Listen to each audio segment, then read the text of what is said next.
Hello friends, आप सभी लोगों का हार्दिक स्वागत है। और आज की वीडियो आपके लिए मोस्ट इंपॉर्टेंट है अगर आप लोग भी बड़ी मशीन यूज करते हैं। बड़ी मशीन में क्या क्या चीज सबसे खास होती है और सबसे मेन होती है। तो सबसे पहले आप देख सकते हैं ये बॉबिन हमारे पास, ये सबसे मेन होती है। तो इसकी सेटिंग क्या करनी चाहिए, पहला तो ये है, ठीक है। दूसरी चीज मेन होती है हमारी ये, ठीक है, ये इसे क्या बोलते हैं, टेंशन, मतलब इसे टेंशन बोलते हैं। तो इसकी सेटिंग कैसे की जाती है, तो दोनों चीजें आपके लिए खास है, उनका क्या रोल है, कैसे इसे, यानी कि इनसे क्या होता है और क्या नहीं होता, मतलब क्या प्रॉब्लम आती है अगर ये इनकी सेटिंग है दोनों की खराब हो। तो चलिए वीडियो को लास्ट तक वॉच करें, आपको काफी यानी कि अच्छी जानकारी आज मिलने वाली है। आज के बाद आपकी मशीन में कोई भी प्रॉब्लम नहीं रहेगी अगर आप लोग इन दोनों सेटिंगों को अच्छे से देख लेंगे। तो फ्रेंड ध्यान से देखें, हमारी मशीन में इसका क्या रोल है और इसका क्या रोल है। तो चलिए सबसे पहले देखते हैं, ये हमारी ऊपर की सिलाई है जो कि मैंने धागा ऊपर लगाया, ये ऊपर वाली सिलाई है और ये नीचे वाली सिलाई है इसकी है, ठीक है। तो क्या होता है कि अगर हमारी मशीन में ये टेंशन है, ठीक है, अगर ये सेटिंग अगर खराब हो जाती है, ठीक है, अगर ये खराब हो जाती है तो हमारी मशीन क्या करेगी, नीचे कचरा फेंकने लगेगी, ठीक, नीचे की सिलाई खराब देने लगेगी। अगर ज़्यादा मतलब कचरा फेंक रही है, ज़्यादा ढीला अगर टेंशन सेटिंग है तो हमारी ऊपर की भी सिलाई खराब आएगी, नीचे की सिलाई भी खराब आएगी। उसके बाद क्या होगा, ये मशीन हमारी, इसकी वजह से हमारी मशीन धागा भी तोड़ने लगेगी अगर इसकी सेटिंग सही नहीं आपने की है। और उसके साथ साथ अगर हमारी इसकी सेटिंग अगर बात की जाए तो चलिए इसकी सेटिंग भी बताते हैं। अगर इसकी सेटिंग, अगर हमारी मशीन धागा ढीला दे रही है, ठीक है, जैसे कि ऊपर की सिलाई खराब आ रही है, तो ऊपर की सिलाई खराब आ रही है तब हमारी ये, मतलब ये वाली जो बॉबिन केस है, इसकी वजह से ही हमारी ये मशीन में प्रॉब्लम हो जाती है। तो देखें सिलाई को जरा देखें कौन सी सिलाई है ये, देखें ध्यान से। जैसे कि मान लो ये वाली बॉबिन केस का धागा ढीला है तो हमारी सिलाई कुछ इस तरीके की आएगी, इस तरीके। चलिए सबसे पहले हम आपको दिखाते हैं कि टेंशन की सेटिंग क्या करनी है। तो इससे पहले हम और आपको बता देते हैं कि अगर टेंशन की सेटिंग अगर खराब है या फिर हमारी टेंशन स्प्रिंग टूट जाती है तो उसे कैसे लगाएं, तो उसका भी वीडियो हमने प्रॉपर बना दिया है। लेकिन चलिए हम इसमें भी बता देंगे कि ये वाली स्प्रिंग है, ये इस तरीके की कुछ लगी हुई होती है। देखें ध्यान से थोड़ा, कुछ इस तरीके की लगी हुई होती है, ऐसे करके ये खांच में यहाँ फंसी हुई होती है। तो ये और इस तरीके से वर्क करती है, ठीक है, इस तरीके से ये वर्क करती है। चलिए तो इसकी सेटिंग बताते हैं, सेटिंग इसकी क्या की जाए और कैसे की जाए। उसके बाद हम आपको मशीन चला के भी दिखाएंगे कि इसकी वजह से क्या प्रॉब्लम आ जाती है। तो चलिए, तो इसे हम कैसे सेट करेंगे, तो इसके लिए हमें क्या करना, हमें यहाँ पर ये वाले दोनों पेंच खोलने हैं। एक ये पेंच ढीला करना है, ये पेंच ढीला करना, मतलब ढीला करना है, खोलना नहीं है, ठीक। ऑलरेडी हमने ढीले कर लिए थे पहले से ही, तो इस तरीके से इसे हटा लेते हैं। अब इसे कहाँ से हम कहाँ पर सेट करें, तो इसके लिए हमें क्या करना है, इस चीज़ को, ये वाला एक बोल्ट साइड में दिया गया है, ठीक है, ये बोल्ट थोड़ा लूज कर लें, ज़्यादा नहीं, थोड़ा लूज करके, और ये वाला सिस्टम हमें इस तरीके से बिठा देना है, इस तरीके से इसमें डाल देना है। इसकी जो कील है थोड़ी टेढ़ी में लग रही है, इसलिए थोड़ी जाने में प्रॉब्लम दे रही है, ठीक। तो इस तरीके से इसे इस तरीके से इसमें डाल दें। अब हमें क्या करना है, अगर हमने ज़्यादा अंदर कर दिया तो क्या होगा कि यहाँ पर जाके, यहाँ पर स्प्रिंग जाके फंस जाती है, ठीक है, इस तरीके की प्रॉब्लम भी हो जाती है। तो हमें इस तरीके से सेट करना है कि अंदर जाके फंसनी नहीं चाहिए। तो चलिए कुछ इस तरीके से हमें सेट करनी है, देखें ध्यान से थोड़ा, बस यहाँ अटकनी नहीं चाहिए इस तरीके से। तो इस तरीके से यहाँ पर आपकी इस तरह ऐसे काम करने लगेगी। इसमें एक बार फेविक्विक डाल दिया था इसलिए ये गड़बड़ कर रही है।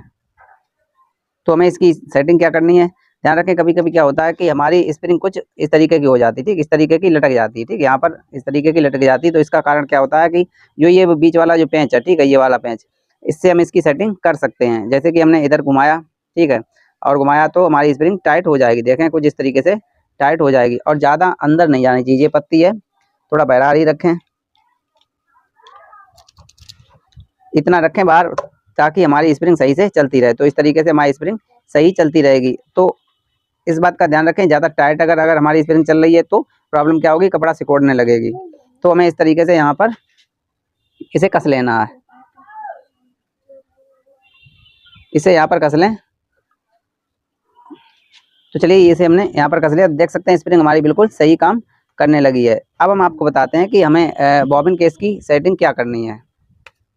तो बॉबिन केस की सेटिंग करने के लिए हमें, देखें ध्यान से, इस तरीके से पकड़ के देख लेना है धागा हमारी बॉबिन केस का इतना भी ढीला नहीं होना चाहिए कि एकदम यहाँ से पकड़ें और इस तरीके से अपने आप ऑटोमेटिक नीचे बॉबिन केस गिर जाए। तो इससे क्या होगा कि हमारी मशीन ऊपर सिलाई दानेदार देने लगेगी। तो इसकी सेटिंग क्या करनी है, ना ही ज़्यादा टाइट होनी चाहिए, ना ही ज़्यादा ढीला होना चाहिए। तो चलिए इसे भी हम टाइट कर सकते हैं, यहाँ से कर लें टाइट, यहाँ से जो पेंच दिया गया है यहाँ पर, यहाँ से अब आप इस तरीके से हल्का सा नाखून से अपने टाइट कर सकते हैं। लेकिन अभी नहीं टाइट हुआ तो चलिए एक बार और ट्राई करते हैं। अगर नहीं हो रहा तो बॉबिन केस की फिर सेटिंग अच्छे से करेंगे।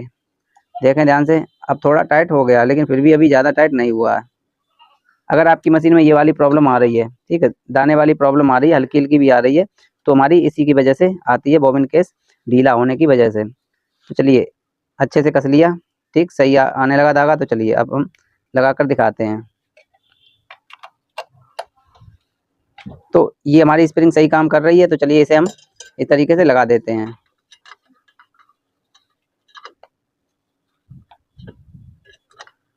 तो वीडियो को कंटिन्यू वॉच करें, आप लोगों से अनुरोध है। तो चलिए मशीन चलाकर दिखाते हैं कि हमारी मशीन क्या रिजल्ट दे रही है। तो ध्यान से देखें, कुछ इस तरीके से हमारी ये सिस्टम इस तरीके से चलना चाहिए। पेंच को कस लें, तब हम आपको चलाकर दिखाते हैं कि मशीन हमारी कैसी चल रही है और धागा कितना हमें टाइट और कितना ढीला रखना चाहिए।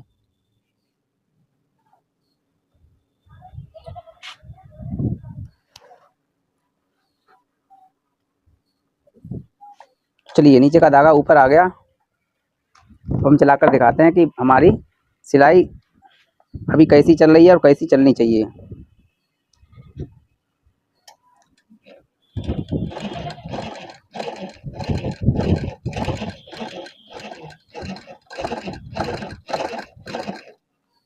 तो ध्यान से देखें, हमारी सिलाई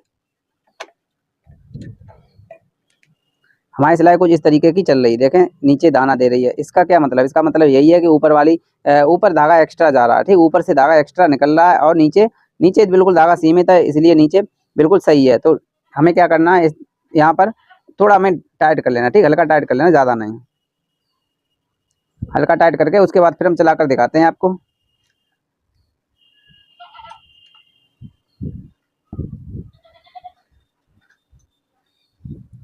तो चलिए टाइट कर लिया हमने, अब हम चलाकर दिखाते हैं कि इस तरीके के दाने आ रहे हैं या नहीं आ रहे हैं। तो कितना टाइट रखना चाहिए, मेन चीज़ होती है हमें टाइट कितना रखना चाहिए। तो हमें इतना टाइट रखना चाहिए कि हमारी सुई बिल्कुल टेढ़ी ना हो, ठीक, इस तरीके से खींचें धागा तो बिल्कुल सुई टेढ़ी ना हो, मतलब इतनी तो होनी चाहिए, लेकिन इससे ज़्यादा नहीं। ऐसा नहीं कि खींचें तो धागा इतनी टेढ़ी इस तरीके से हो जाए तो हमारी मशीन सुई भी तोड़ने लगेगी और उसके साथ साथ सिलाई भी अच्छी नहीं देगी। और वैसे ही नीचे वाला धागा भी बराबर इसी, मतलब नीचे जितना टाइट है उतना ही ऊपर होना चाहिए। तो चलिए चेक करके दिखाते हैं।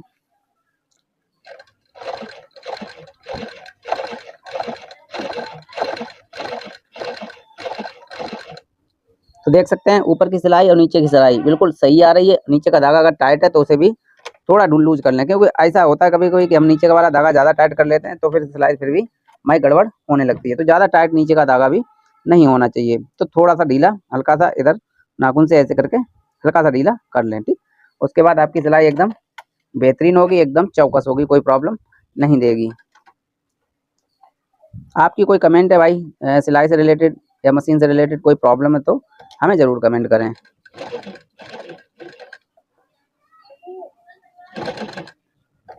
तो फ्रेंड ध्यान से देखें सिलाई।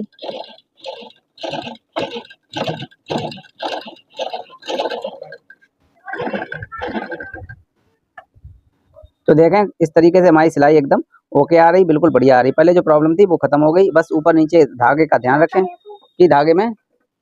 तो उम्मीद है आप इसकी और नीचे वाली बॉबिन केस की सेटिंग अच्छे से सीख गए। अगर आपकी फिर भी कोई कमेंट है तो कमेंट जरूर करें और चैनल को सब्सक्राइब करें, वीडियो को लाइक करें। तो चलिए मिलते हैं नेक्स्ट वीडियो, तब तक के लिए धन्यवाद।